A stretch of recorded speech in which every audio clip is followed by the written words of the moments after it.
श्री जयदेव महाप्रभु की स्तुति में श्री जयदेव महाप्रभु एक भाव कहते हैं, अभिनव जलधर सुंदर धृतमंदर धृतमंदर श्रीमुख चंद्र चकोर जय जय देव हरि। अभी अभी एक व्यक्ति का प्रश्न आया, और ये प्रश्न कोई पहली बार नहीं आया, मेरी व्यासपीठ पे लगभग 500 बार ये प्रश्न आ चुका है। भगवान श्री कृष्ण जी का विवाह राधा जी के साथ हुआ था या नहीं, इस संशय को दूर करें।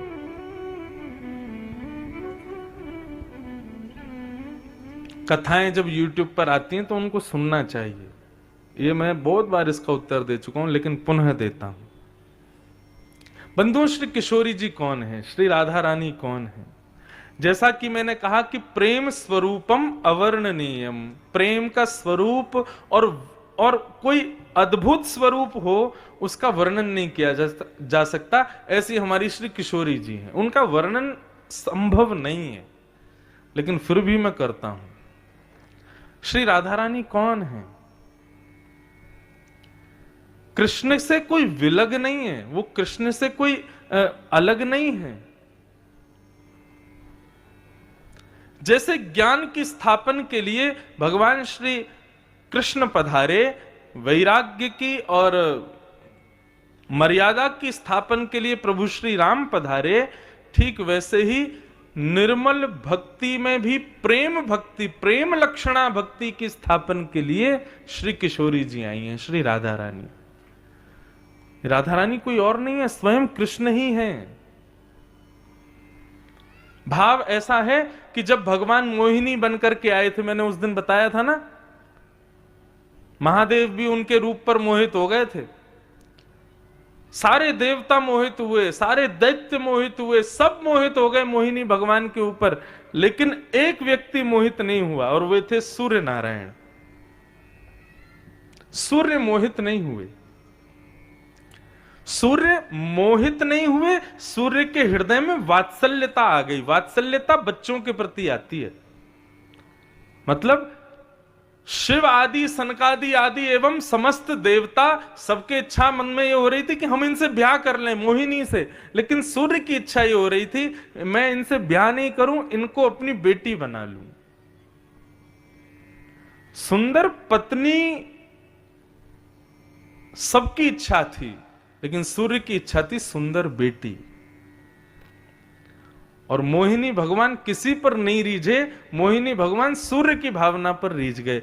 मोहिनी भगवान बोले, सूर्य तुम्हारे हृदय का भाव मुझे बहुत अच्छा लगा, सबने मुझे चाहा कि मैं उनकी सबकी पत्नी बन जाऊं, लेकिन तुम्हारे मन की इच्छा थी मैं तुम्हारी बेटी बनूं।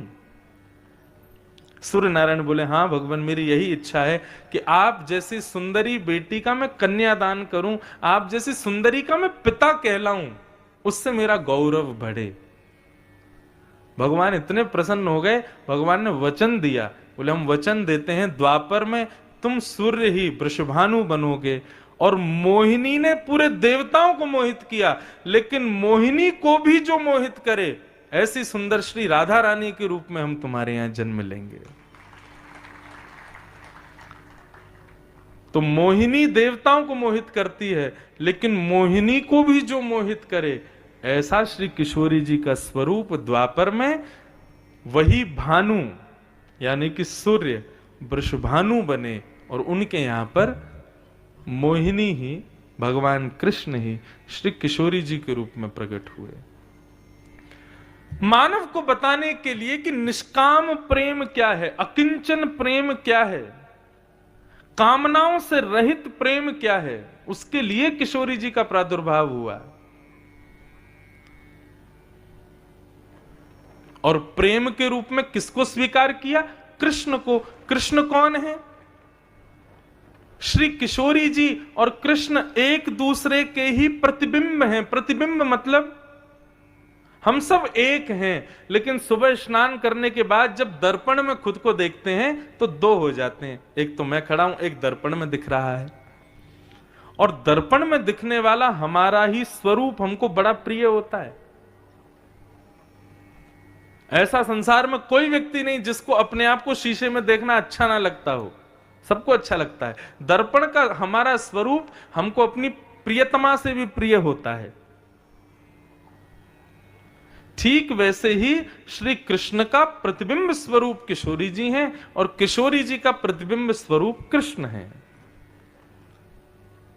इसलिए विवाह संभव नहीं है, क्योंकि दोनों एक ही हैं। प्रेम संभव है, क्योंकि प्रतिबिंब से प्रेम सबको होता है, किसको नहीं होता। शादी ब्याह में भी जाते हैं तो फोटोग्राफर पहले ही ढूंढ लेते हैं, भैया हमारा नंबर ले लो, फोटो खींच के व्हाट्सएप कर देना। क्यों? अपना फोटो किसको प्रिय नहीं, अपना प्रतिबिंब किसको प्रिय नहीं। किशोरी जी ठाकुर जी के ही प्रतिबिंब हैं। अब देवास आदि क्षेत्रों में इससे ज्यादा व्याख्या जरूरी नहीं है, लेकिन आओगे वृंदावन तब पता चले कि किशोरी जी कौन है और किशोरी जी और श्री ठाकुर जी का प्रेम रस क्या है, उसका भाव क्या है।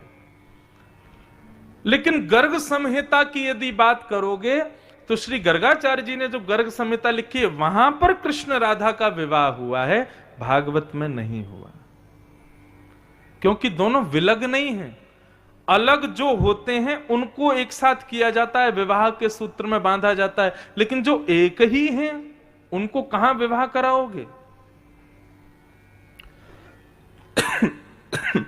राधा कृष्ण स्वरूपाम्बई कृष्णम राधा स्वरूपिणौ कलात्मानम निकुंजस्थम गुरु रूपम सदा भजे। ये दोनों एक ही हैं। केवल लीला निष्काम प्रेम के प्रादुर्भाव के लिए, निर्ग्रंथा लोगों के लिए जिनको संसार से मतलब नहीं, ऐसे प्रेम में ओतप्रोत रसिक जनों के लिए श्री किशोरी जी पधारी हैं। और वो रस केवल वृंदावन में छलकता है और कहीं नहीं। बाकी सब जगह पर राधा कृष्ण को एक प्रेमी प्रेमिका के रूप में देखा जाता है, लेकिन हमारे वृंदावन में ठकुरानी ठाकुर राजा और रानी के रूप में देखा जाता है। वहां का रूप ही अलग है, वहां का भाव ही अलग है।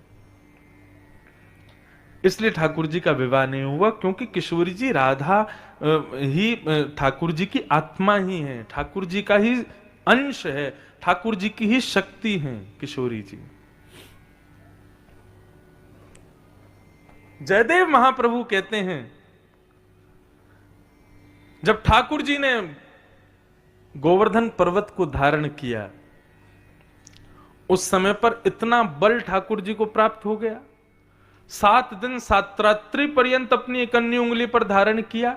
भगवान चाहते तो भ्रगुटी टेढ़ी कर देते, बारिश उसी समय थम जाती, इंद्र अपने सिंहासन से गिर जाता, लेकिन ठाकुर जी ने इंद्र को एक शब्द नहीं कहा, एक बार भी प्रकृति को वश में नहीं किया और 7 दिन तक गिरिराज जी धारण करके खड़े रहे। क्यों?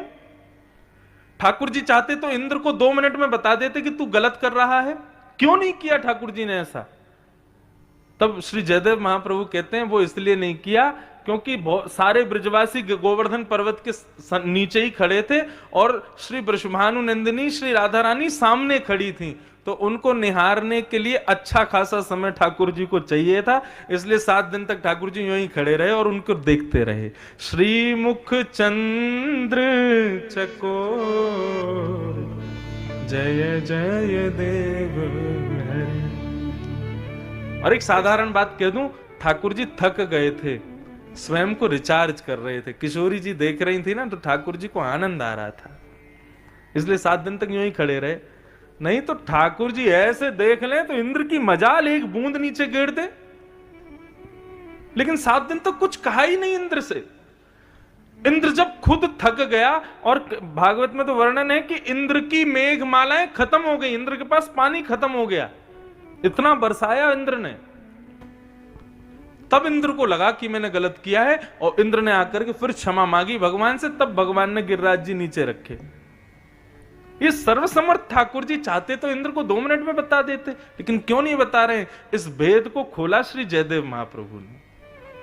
बोले इसलिए नहीं खोया है क्योंकि सामने किशोरी जी खड़ी हैं उनको देख रहे हैं, उनको निहार रहे हैं, उसमें सुख मिल रहा है, इसलिए कर रहे हैं।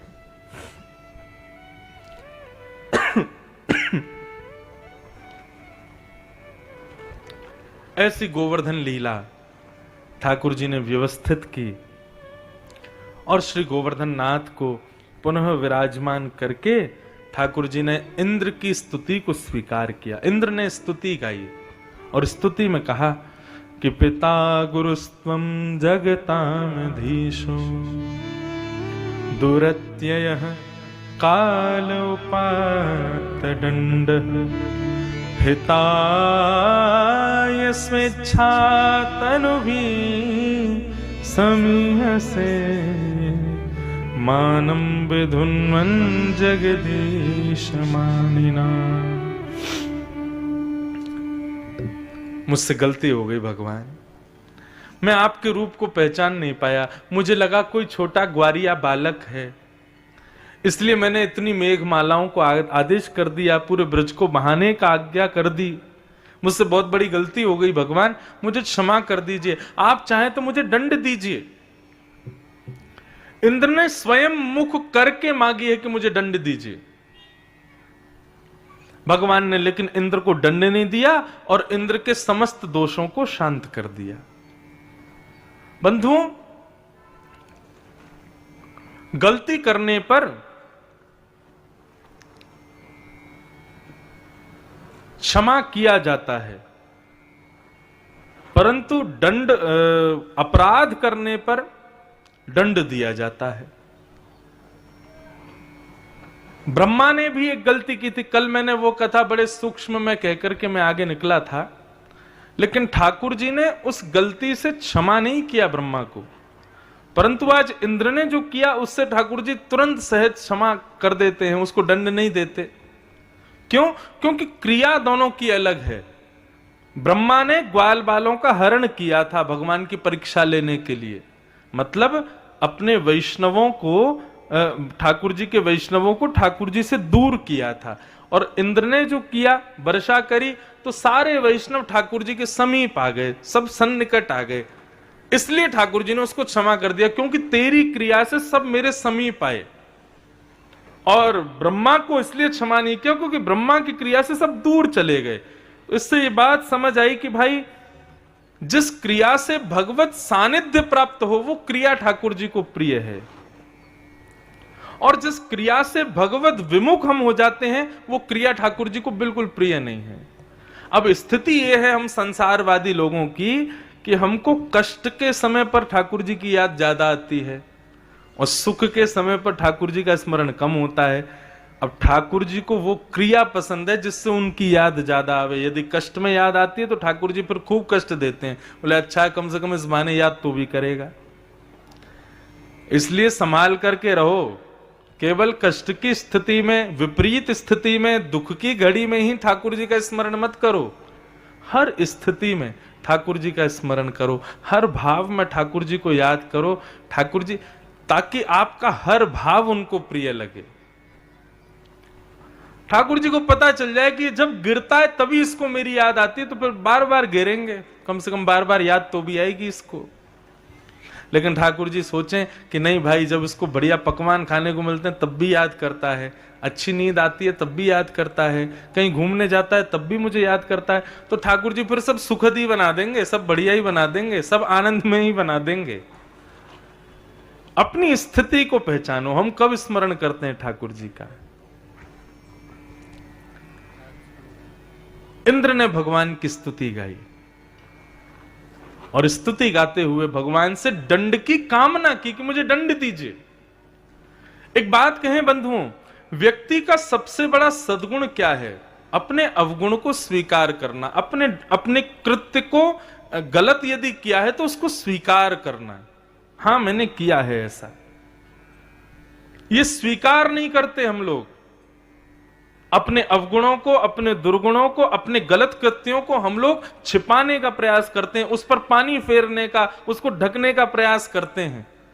यही ठाकुर जी को प्रिय नहीं है। बस जो अपराध हो गया, जो गलती हो गई, जो हो गया, उसको स्वीकार करने वाला ठाकुर जी को अति प्रिय है। इंद्र ने स्वीकार किया कि मेरे से गलती हो गई, मैंने बहुत बड़ा अपराध किया, आप जो दंड देंगे मुझे स्वीकार है। ठाकुर जी ने उसको मुक्त कर दिया। बोले अपनी गलती स्वीकार कर ली, इसी से तेरे दंड सारे क्षमा करता हूं मैं। लेकिन बंधुओं, इसका मतलब यह नहीं कि गलती करते जाओ और अपनी गलती स्वीकार करते जाओ और ठाकुर जी क्षमा कर देंगे। नहीं, गलती कर दी, उसके बाद जब अपनी गलती को स्वीकार करो तो उसको स्वीकार करते हुए ये वचन दो कि आगे से नहीं करूंगा, तब ठाकुर जी प्रसन्न होंगे। इंद्र ने आकर के भगवान से क्षमा मांगी और भगवान ने कहा ठीक है, अब तुम जाओ, जाकर के सही रूप से अपनी पदवी का निर्वहन करो, अहंकार मत करो, अभिमान मत करो। इस प्रकार गोवर्धन लीला यहां पर विराम हुई। भगवान लौट करके गोकुल श्रीधाम वृंदावन पधारे और वृंदावन में आज गायों ने ठाकुर जी को गोविंद नाम दिया। भगवान का नाम गोविंद हुआ।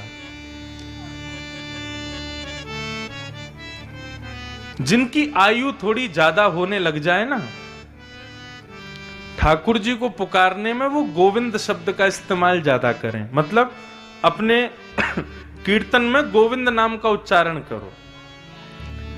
गोविंद भगवान का जो नाम है, ये जब वृद्ध बोलते हैं तो ठाकुर जी को अच्छा लगता है। छोटे छोटे बच्चे गोपाल कहें, मध्यम वर्गीय कृष्ण कहें और वृद्ध जो हैं वो गोविंद कहें। क्योंकि गोविंद शब्द ऐसा भी है कि जब 32 निकल जाएंगे ना, तब भी बोलने में सहज रहेगा। गोविंद, द ना भी बोलोगे तो भी चलेगा, और ग ना भी बोलोगे तो ओविन भी चलेगा। लेकिन गोपाल, कृष्ण, कन्हैया, इन सब के लिए तो दांत भी सही चाहिए, बुद्धि भी, मति भी सब चाहिए। लेकिन गोविंद जो है ना, ये बड़ा सरल है। अगर स्थिति खराब होने लग जाए वृद्धावस्था में, और जो है आंखों पे पड़ेगा जाला, नाक से बहेगा नाला, लाठी से पड़ेगा पाला, जरा जिंदगानी का, ऐसी स्थिति हो जाएगी, उस समय गोविंद कहो।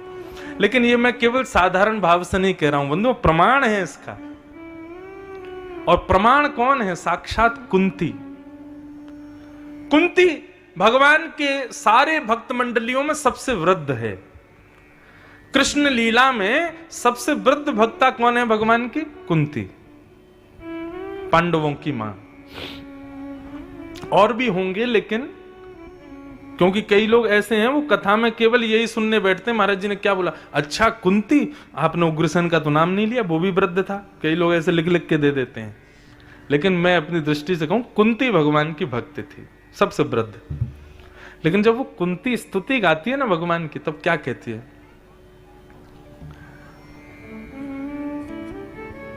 कि कृष्णाय वासुदेवाय देवकी नंदनाय च नंद गोप कुमाराय गोविंदाय नमो नमः। और वो मैंने कुंती स्तुति यहां कही नहीं ना, सूक्ष्म में निकल गया था। कुंती क्या कहती है भगवान से? मैं आपको जानती हूं कि आप कौन हो। भगवान बोले अच्छा। बड़े बड़े ज्ञानी, बड़े बड़े ध्यानी, बड़े बड़े योगी, तपस्वी कहते हैं कि हम ठाकुर जी को पहचान नहीं पाए, और बुआ तुम कह रही हो कि तुम मुझे पहचानती हो? भगवान कुंती बुआ बोली हाँ मैं आपको जानती हूं। अच्छा बताना जरा मैं कौन हूं? तब कुंती कहती है कृष्णाय, आप कृष्ण हो। और कृष्ण का मतलब क्या? जो सबको कर्षति, सबको अपनी ओर आकर्षित करे, वो कृष्ण। आप कृष्ण हो। वासुदेवाय, वसुदेव के बेटा हो। देवकी नंदनाय च, आप देवकी के लाला हो। नंद गोप कुमाराय, गोप ग्वालों के आप प्रिय हो, उनके प्रियतम हो। और मेरे आप गोविंद हो, मैं आपको प्रणाम करते हूं। तो यहां पर भगवान ने कुंती से कहा कि आपने मुझे गोविंद क्यों कहा? ये गोविंद नाम मेरा किसने रखा है? गायों ने रखा है। आपने मुझे गोविंद क्यों कहा? तब कुंती कहती है कि कन्हैया, तुम्हारी भक्त रूपी गौशाला में जितनी गैया है ना, ये 5 पांडव हैं, द्रौपदी है, आदि आदि, ये सब तुम्हारी भक्त रूपी गौशाला हैं, उसमें सबसे वृद्ध गैया मैं हूं। और ग्वारिया का एक स्वभाव होता है कि ग्वारिया छोटे बछड़ा बछिया की भी सेवा करता है, गैयाओं की भी सेवा करता है, लेकिन वो प्रेम सबसे ज्यादा किससे करता है? जो गैया अब बालक नहीं दे सकती, जो गैया अब दूध नहीं देती, केवल कोने में खड़ी रहती है चुपचाप, केवल कभी कभी चारा खा लेती है, ग्वारिया, सच्चा ग्वारिया होगा ना, सबसे ज्यादा प्रेम उसी से करेगा, अति वृद्ध गैया से।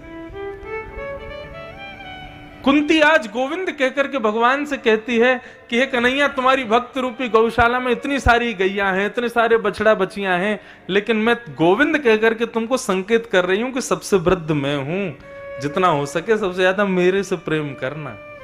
ऐसा कहकर के गोविंद कहती है कुंती। इसलिए मैं निवेदन कर रहा हूं, जो वयोवृद्ध होने वाले हैं या कगार पर हैं, वो अपने नाम जप में अब गोविंद शब्द कहना शुरू करो। ठाकुर जी को प्रिय लगता है जब कोई गोविंद कहता है। एक प्रकार से गोविंद शब्द का उच्चारण जब होता है तो यह भी भाव है कि अब व्यक्ति अपना उद्धार चाहता है, अब संसार से उसकी इति हो गई है, इसलिए वो गोविंद कहकर के बुला रहा है। हे गोविंद रक्षमाम। गो माने गाय, विंद माने रक्षक, गो माने इंद्रियां, विंद माने रक्षक। हे गोविंद, मेरी इंद्रियों की रक्षा करो। रक्षा करने का मतलब अपने चरणों में लगाओ, अपना इनको बनाओ, इसलिए गोविंद। तो गोविंद अति प्रिय है ठाकुर जी को, यह नाम गायों ने दिया।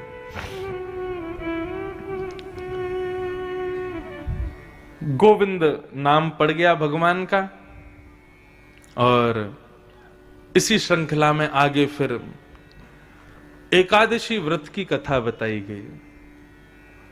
ठाकुर जी की प्राप्ति का, ठाकुर जी की प्रसन्नता का एक व्रत का नियम बताया गया, वो है एकादशी। एकादशी क्या है बंधुओं? 10 इंद्रियां और 11वां मन, इन 11 की पवित्रता जिस व्रत को करने से हो उसका नाम है एकादशी। आंख, नाक, जीव, कान, त्वचा, हाथ, पैर, गुप्त इंद्रिय और मुख, 10 इंद्रियां और 11वां मन, ये जिस व्रत को करने से ठाकुर जी के अग्रसित हो जाते हैं, ठाकुर जी के अनुगामी हो जाते हैं और पवित्र हो जाते हैं, उस व्रत का नाम है एकादशी। वैष्णवों की 3 निष्ठाएं होती हैं, बहुत ध्यान से सुनना। एक प्रकार से कह दूं तो 3 पहचान होती हैं। वैष्णव की पहली पहचान है नाम निष्ठा, नाम में निष्ठा, ठाकुर जी का नाम गाना, नाम जपना। वैष्णव की दूसरी निष्ठा होती है तुलसी निष्ठा और तिलक निष्ठा। गले में कंठी माला पहनना और माथे पर उर्धपुंड तिलक या फिर कुछ लगाना। जो लोग, अब देखो देवास के लोग संकल्प ले लेना, सूना माथा कभी नहीं रहना चाहिए। माताएं तो बिंदी लगाती ही हैं, सिंदूर लगाती ही हैं, लेकिन भाई लोगों को भी चाहिए अपने माथे पर तिलक जरूर लगाया करें। सूना माथा रखने से तो क्या होगा ये तो बाद में सुनना, लेकिन अगर मैं कथा कर रहा हूं, कथा करके निकल रहा हूं और सामने से सूने माथे वाला व्यक्ति अगर आ जाए तो उसके सूने माथे के मुखारविंद को देखते ही मेरा आधा तप उसी समय खत्म हो जाएगा। ये ताली बजाने वाली बात ही नहीं है, ये तो करने योग्य बात है। हमारे शहर में, हमारे यहां कितने संत आते हैं, कितने वैष्णव जन आते हैं, और हम बिना माथे पर तिलक लगाए उनको जाके प्रणाम कर लेते हैं, तो हमारा मुख देखते ही उनकी आधी तपस्या खत्म हो जाती है, आधा बल खत्म हो जाता है, आधा नाम जप खत्म हो जाता है। तो सोचो, हमारे सूने माथे रखने से सामने वाले का भजन बल खत्म होता है, हमारी क्या गति होती होगी। ये मस्तिष्क विवेक का निवास यहां पर, सरस्वती का निवास यहां पर, आपके जीवन के हर निर्णयों का निवास यहां पर है। नित्य तिलक लगा करके ठाकुर जी के चरणों से स्पर्श करा के इन सबको प्रणाम किया करो तिलक के माध्यम से। तिलक बिल्कुल मस्तिष्क के बीचों बीच जब लगाया जाता है, एक प्रकार से एक कवच रख दिया है आगे। अब मति हमारी जो है वो इसके संरक्षण में है। अब कोई गलत निर्णय हमारी बुद्धि नहीं लेगी, क्योंकि ठाकुर जी के चरणों का तिलक यहां पर लगा है।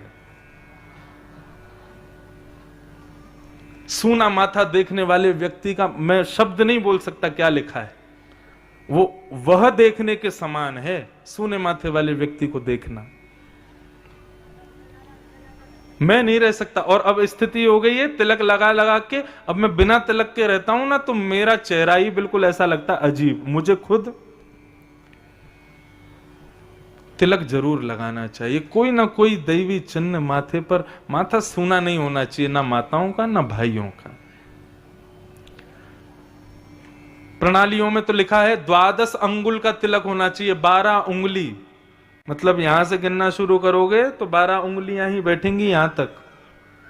12 नहीं तो 8 अंगुल, 8 अंगुल नहीं तो 4 अंगुल, 4 अंगुल नहीं तो 2 अंगुल, 2 अंगुल नहीं तो 1 अंगुल तिलक तो होना चाहिए माथे पर।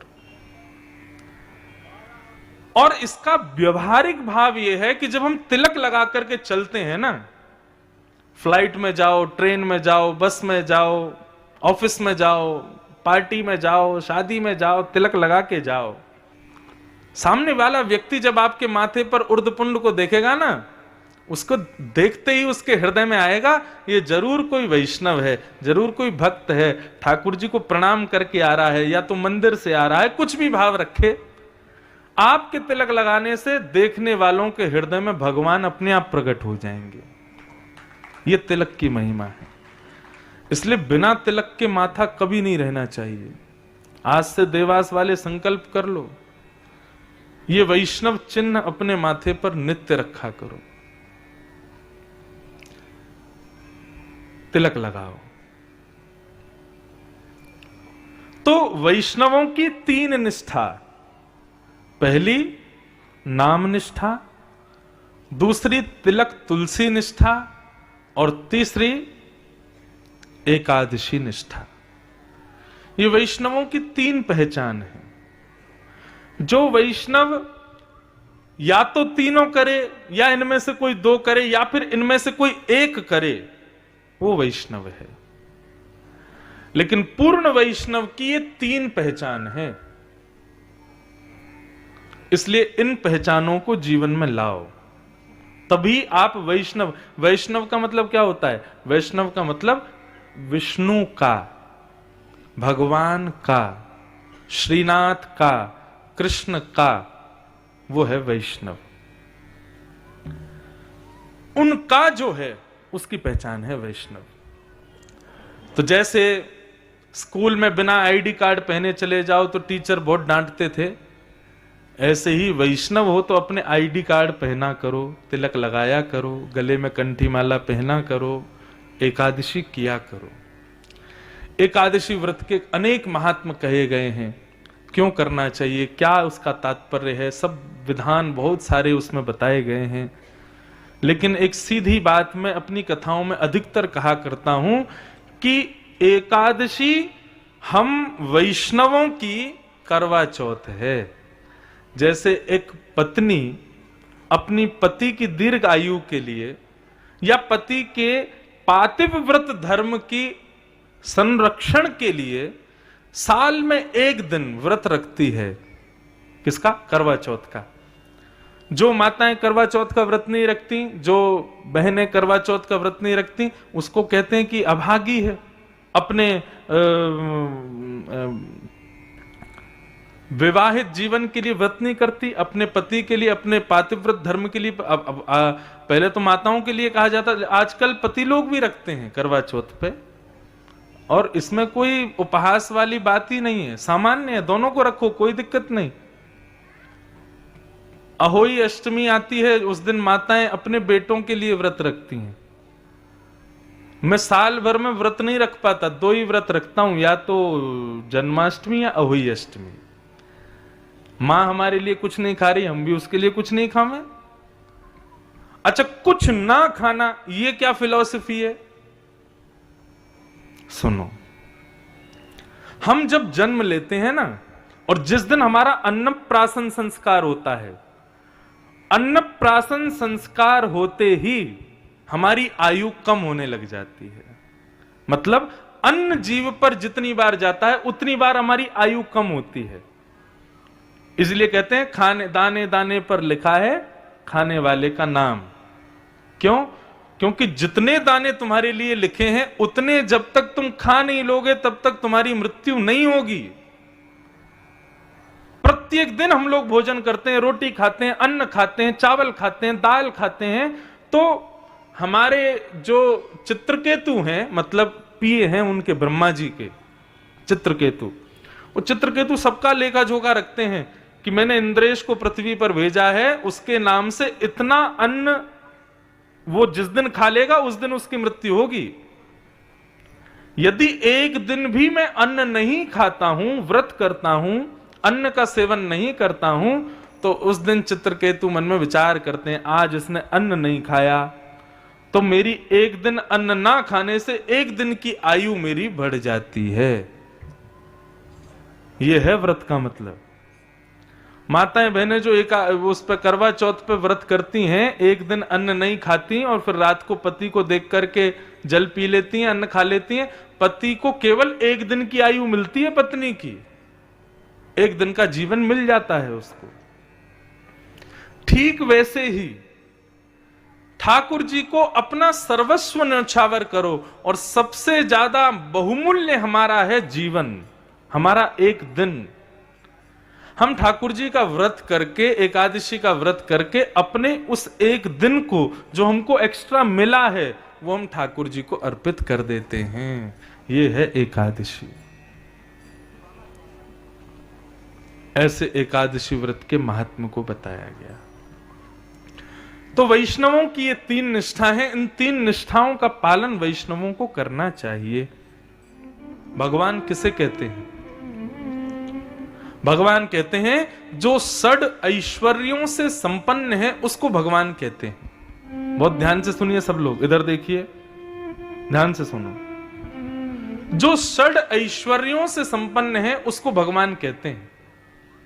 भगवान का परिचय इससे नहीं मोर मुकुट वाले होंगे, कुंडल पहने होंगे, बंशी बजा रहे होंगे, पीतांबरी पहनी होगी, सांवला वर्ण होगा। यदि ये भगवान का स्वरूप है तो फिर ये तो कोई भी बन के आ सकता है। पोशाक से भगवान की पहचान नहीं है। भगवान की पहचान उनके 6 ऐश्वर्यों से है। और ये कौन कौन से 6 ऐश्वर्य हैं? पहला, उत्पत्ति प्रलयम चैव। जो ये जानते हो कि पृथ्वी की उत्पत्ति कब हुई और प्रलय कब होगा। संसार का कोई व्यक्ति नहीं बता सकता ये कि पृथ्वी का निर्माण कब हुआ और पृथ्वी का लय कब हो जाएगा। ये केवल भगवान जानते हैं। ये एक प्रकार से कह दूं तो जो 6 राजों को जानते हो वो भगवान हैं। पहला उत्पत्ति और दूसरा प्रलय। बीच में बड़ा अल्लाह हुआ था 2012 में पूरी पृथ्वी नष्ट हो जाएगी। 2022 खत्म हो गया, 10 साल हो गए उस बात को भी, अभी तक कुछ नहीं हुआ। फिर अल्लाह हुआ था कि महाराज कोरोना महामारी आ गई है, 2022 के अंत तक ये इतनी विश्वव्यापी हो जाएगी, सब मर जाएंगे। इससे कुछ नहीं हुआ, जनसंख्या और बढ़ गई भारत की। उत्पत्ति और प्रलय की पूर्ण जानकारी जिनके पास हो, ये 2 गुण जिनके पास हो वो भगवान। तीसरा और चौथा क्या है? भूतानाम अगति गति। मानव की किस कार्य में गति होगी और किस कार्य में अगति होगी, कहां जाने पर गति होगी, कहां ना जाने पर अगति होगी, इसको जो जानता हो वो भगवान। तुम ऐसा करो तुम्हारा कार्य बढ़िया चलेगा, तुम्हारी बिजनेस अच्छी चलेगी, ऐसा करो ऐसा करो ऐसा करो, लेकिन फिर भी फ्लॉप हो जाते हैं। क्यों? नहीं पता। ये जानकारी केवल भगवान को है कि हमारे किस कार्य को करने से हमको गति प्राप्त होगी और किस कार्य को करने से अगति होगी, इसकी जो जानकारी रखते हो वो भगवान। वेत्ति विद्याम अविद्याम च, जो विद्या और अविद्या से परिपूर्ण जानकारी रखते हो वो भगवान। पूतना सुंदरी बनकर के आई, परम गुणवाली बनकर के आई, परम गुणयुक्त बनकर के आई, लेकिन सब उस पर मोहित हो गए, उसके गुण पर न्यौछावर हो गए। ठाकुर जी ने नेत्र बंद कर लिए। क्यों? क्योंकि वो जानते हैं कि विद्या नहीं अविद्या है।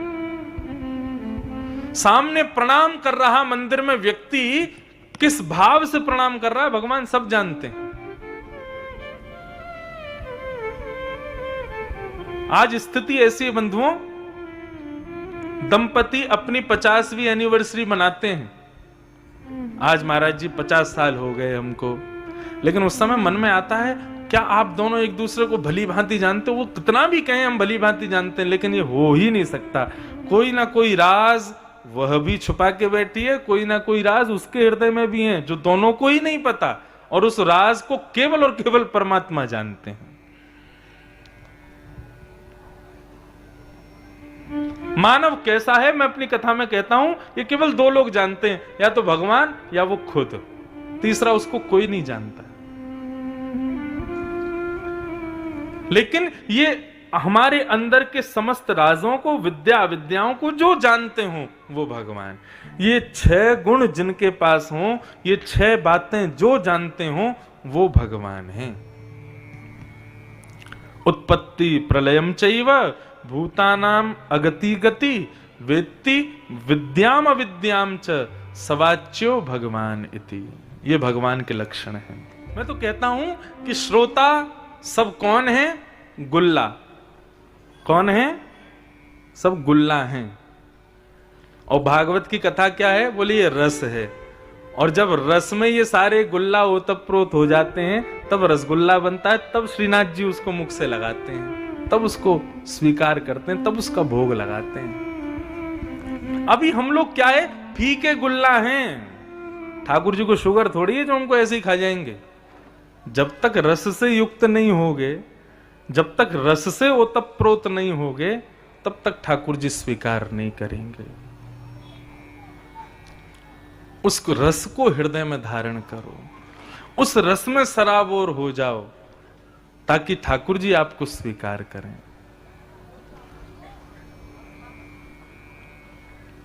अभी हमने स्वीकार किया है, लेकिन स्वीकारीकरण का पक्ष तो तब मजबूत होगा ना जब दोनों तरफ से हो।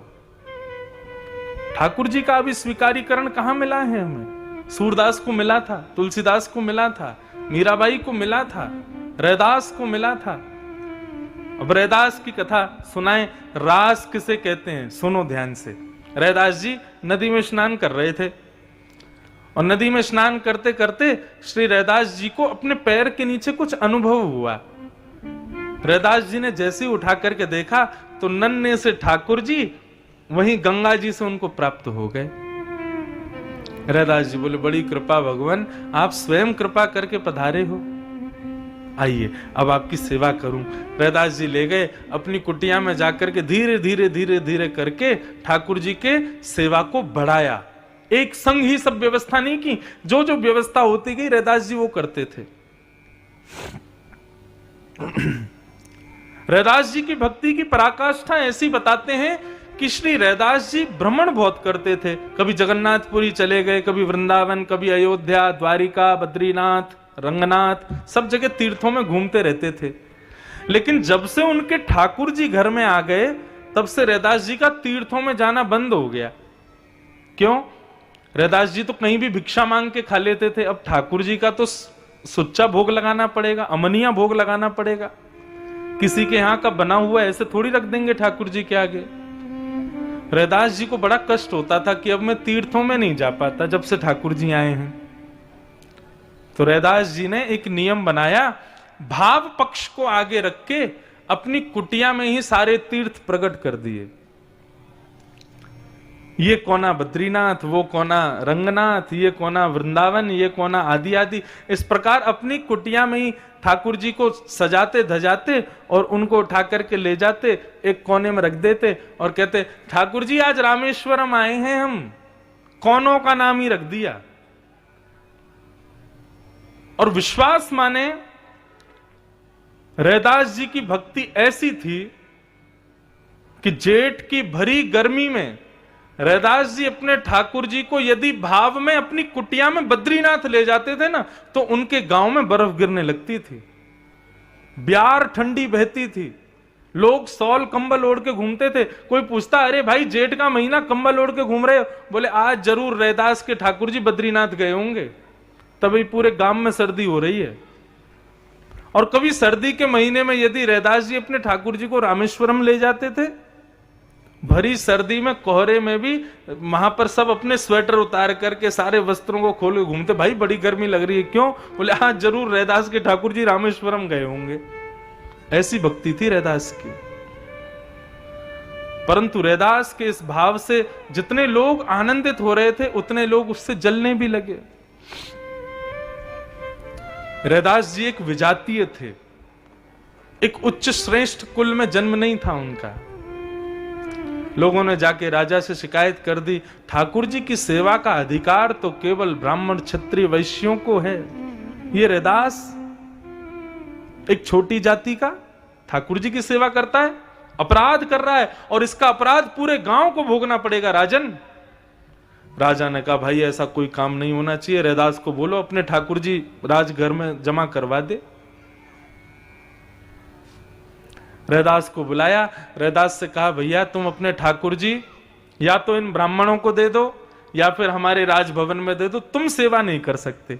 रैदास जी बोले मैं कहीं से खरीद के नहीं लाया हूं इनको, या मैं कहीं से मांग के नहीं लाया हूं, ठाकुर जी स्वयं सेवा करवाने खुद आए हैं मेरे पास में। रैदास जी कहते हैं सो ही सुहागन प्रिय जाही रीझ हैं। सुहागन कौन?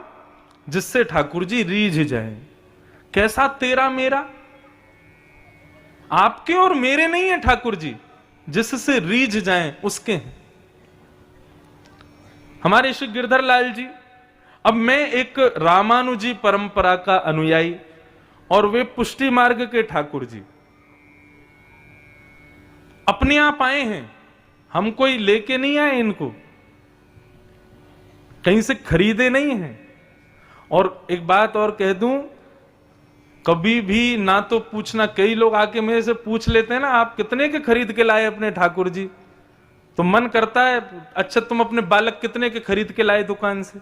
बालक नहीं खरीदे महाराज जी, मैंने भी अपने ठाकुर जी नहीं खरीदे। खरीदना क्यों बोलते हो? ये कोई पाषाण है, कोई पत्थर है? ठाकुर जी हैं हमारे, अपने आप आए हैं। सुहागन जो हो, सुहागन कौन? सौभाग्यवंत कौन? जिससे वो रीझ के उसके पास चले जाएं।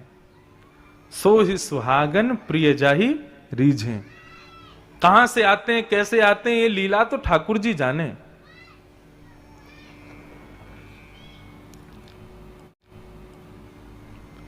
रैदास जी बड़ी विडंबना में बोले क्या करना चाहिए? बोले अपने ठाकुर जी जमा करवाओ, मंदिर में दे दो या फिर हमारे राजभवन में दे दो। रैदास जी बोले मैं तो नहीं दूंगा, मेरे ठाकुर जी मेरे प्राण हैं।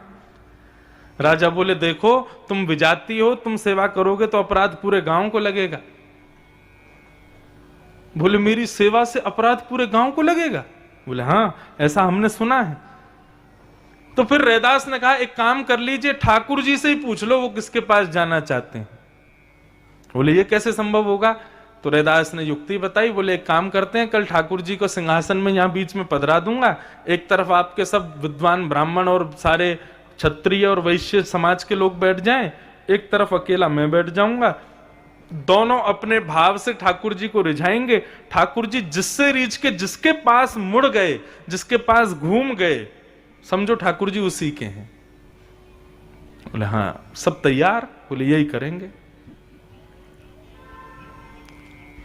और दूसरे दिन महाराज सभा इकट्ठी हुई, सारे लोग इकट्ठे हो गए। एक तरफ तो सारे ब्राह्मण वैश्य क्षत्रिय बैठ करके, कोई महाराज 56 भोग लगा रहे हैं, कोई षोडशोपचार कर रहे हैं, कोई राजोपचार कर रहे हैं, हर तरीके से ठाकुर जी को रिझाने का प्रयास कर रहे हैं। करते करते करते करते शाम हो गई, लेकिन ठाकुर जी एक मुद्रा में ही बैठे हैं, हिले डुले नहीं। जब थक गए, हार गए, सारी क्षमताएं नष्ट हो गई, तब राजा ने कहा, रैदास जी अब आपकी बारी है। रैदास जी बेचारे भोले भाले सीधे साधे, ज्यादा द्रव्य है नहीं, ज्यादा धन दक्षिणा कुछ उनके पास है नहीं, सीधे से ही बस अपने ठाकुर जी के पास देख करके 2 शब्द का एक पद गाया। जो तुम तोड़ो राम, मैं नाही तोड़ू रे, तो सो प्रीत तोड़, कौन संग जोड़ू रे। हे नाथ, यदि तुम जाना चाहो तो तुम्हारी राजी है, लेकिन यदि मुझसे पूछा जाए तो मैं तो नहीं छोड़ूंगा आपको। मुझ जैसे हजारों हैं आपके लिए अनुयायी, लेकिन मेरे तो केवल आप हो। मैं केवल आपके सहारे हूं नाथ, मेरे लिए और कोई नहीं है। जो तुम तोड़ो राम, मैं नाही तोड़ू रे, तो सो प्रीत तोड़ राम, कौन संग जोड़ू रे। जो तुम तोड़ो सबही पहर, एक ही आशा, मन क्रम वचन कहे रैदासा, मन कम वचन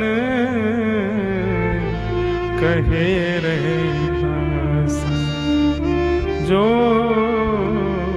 तुम तोड़ो राम, मैं नाही तोड़ू रे, तो सो प्रीत तोड़ राम, कौन संग जोड़ू रे। जो तुम तोड़ो राम। आप तो मुझसे नाता तोड़ करके किसी से भी जोड़ लोगे, आपकी तो पूरी दुनिया है, पूरी सृष्टि है, मेरे जैसे हजारों अनुयायी हैं आपके लिए, लेकिन मैं आपसे तोड़ के कहां जाऊंगा। सब ही पहर एक ही आशा, मैं 8 पहर केवल आपका ध्यान रखता हूं, आपके लिए विचार करता हूं।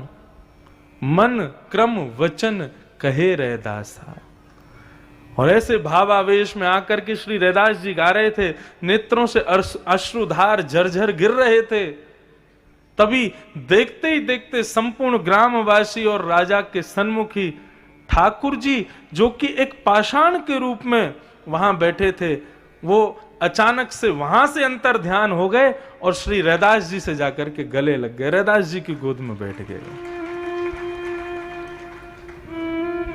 जब राजा ने यह दृश्य देखा, रैदास को दंडवत प्रणाम किया। और इस स्थिति को क्या कहते हैं? इसी स्थिति को रास कहते हैं। जब भक्त भगवान से मिलने के लिए तड़पे, वो रस है, लेकिन ठाकुर जी जब अपने भक्त से मिलने के लिए तड़पते हैं, वो रास है।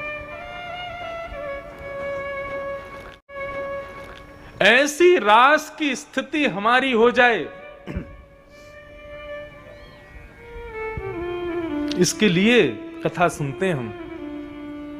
अपनी वैष्णवता, हमारे भाव इतने परिपक्व, इतने सुदृढ़ हो जाएं कि उस भाव के बंधन में ठाकुर जी बंध जाएं, कुछ ना कर पाए। हम जो चाहें वह ठाकुर जी को प्रिय हो, तब मानो कि रास हो रहा है।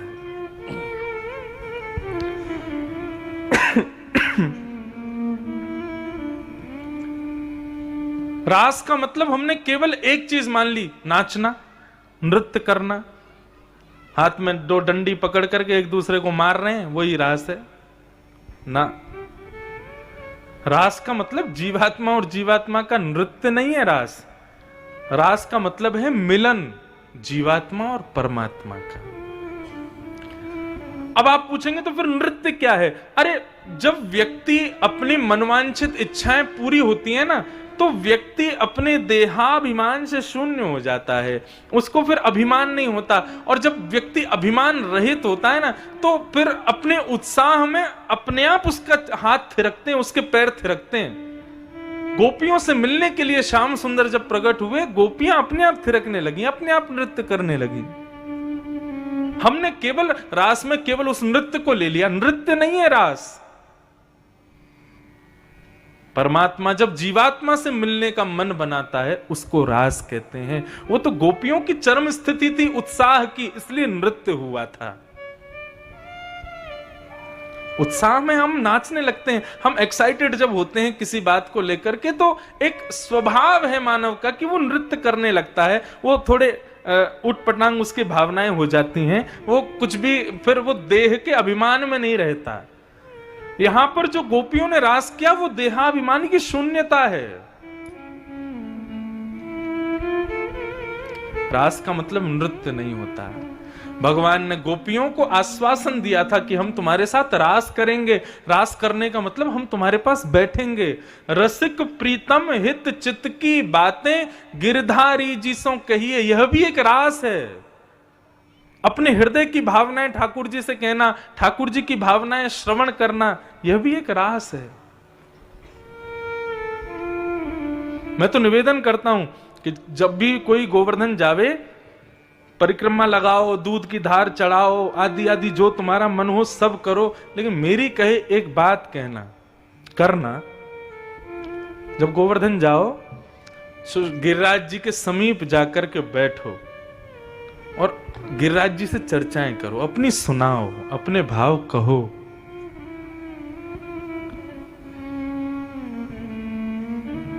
ठाकुर जी से पूछो आप कैसे हो, हे गोवर्धन नाथ आप कैसे हो। हम तो गोवर्धन परिक्रमा लगाने जाते हैं, दुनिया वहां जाके कीर्तन करते हुए परिक्रमा लगाती है, लेकिन हम लोग कीर्तन तो करते हैं, लेकिन जब बैठते हैं थोड़ा आराम करते हैं तो गिरिराज जी को खूब सुंदर सुंदर जो है चुटकुल्ला सुनाते हैं, गिरिराज जी को खूब हंसाते हैं, गिरिराज जी को खूब आनंद कराते हैं। एक प्रियतम प्रियतमा के मिलन की तरह ठाकुर जी से मिलो, वो रास है। मुझे कहने में कोई अभिमान के रूप में कह रहा हूं, अहंकार के रूप में नहीं, लेकिन ये गिरधर लाल जो पधारे हैं ना, ये रास हुआ है मेरे साथ। मैं नहीं लाया था उनको, वो स्वयं पधारे। बस इतना याद है, मेरे पूज्य नाना जी कहा करते थे कि गोवर्धन वासी सांवरे तुम बिन रहो ना जाए। इस पद को भगवान ने आशीर्वाद दिया है कि जो भी इस पद को नित्य गाएगा मैं उसको जरूर मिलूंगा। नाना जी की आज्ञा से मैंने इस पद को गाया।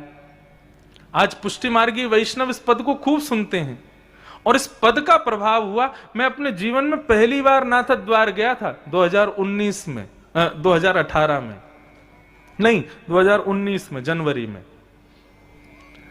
और श्रीनाथ जी का दर्शन किया तो श्रीनाथ जी के सामने खड़े होकर के इस पद की 2 पंक्तियां गाई। दर्शन को नैना तपे वचन सुनन को कान, मिलवे को हियरा तपे हिय के जीवन प्राण, गोवर्धन वासी सांवरे तुम बिन रहो ना जाए। और मन में एक भाव आया कि हे श्री गोवर्धन नाथ, आपका गिरी कंदरा तो हमारे ब्रज में विराजती है, लेकिन आप ये श्रीनाथ स्वरूप लेकर के यहां इतनी दूर राजस्थान में क्यों आ गए हो? चलो ना हमारे ब्रजमंडल में, खूब सेवा करेंगे आपकी, खूब आनंद कराएंगे आपको। जैसे 500 वर्ष पहले आप विराजते थे वैसे पुनः चलो। केवल ये भावना रखी थी।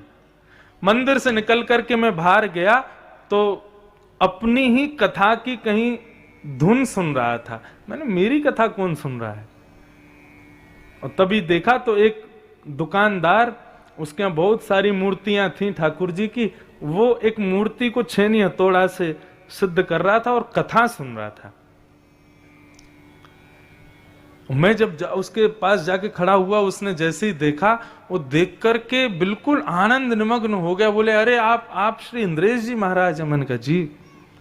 बोले 2 मिनट बैठिए, मेरी दुकान पे बैठो, आपका एक उपहार मेरे पास रखा है। मैंने कहा मेरा क्या उपहार भैया? आप कथा सुन रहे थे इसलिए रुक गया मैं। बोले नहीं आपको भी बताता हूं। और इतने में ही भीतर से बढ़िया सुंदर एक वस्त्र में लिपटे भये हमारे लाल जी, गिरधर लाल जी, ला के मेरी गोदी में धर दिए। बोले ये आपके हैं,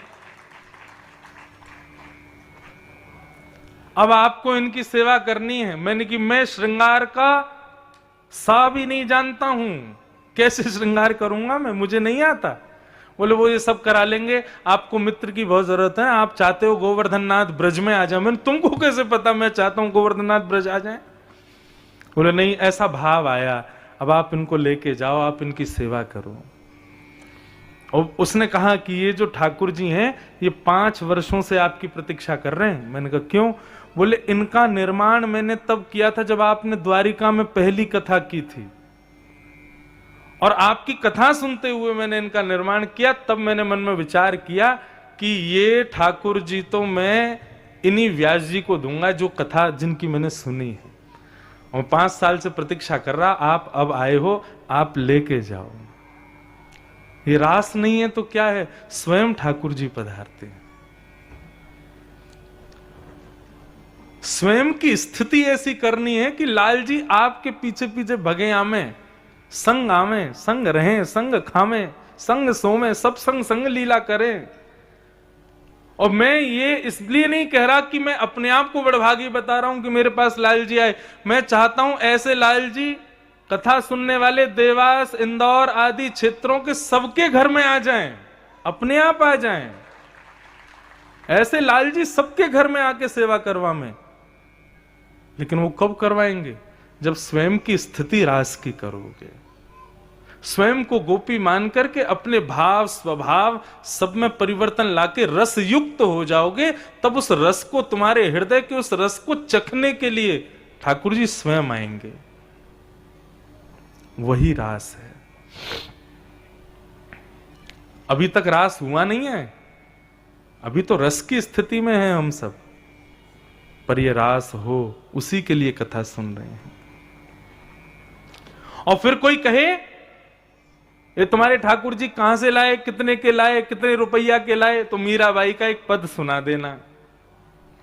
कोई कहे सस्तो, कोई कहे महंगो, कोई कहे सस्तो, कोई कहे महंगो, कोई कहे सस्तो,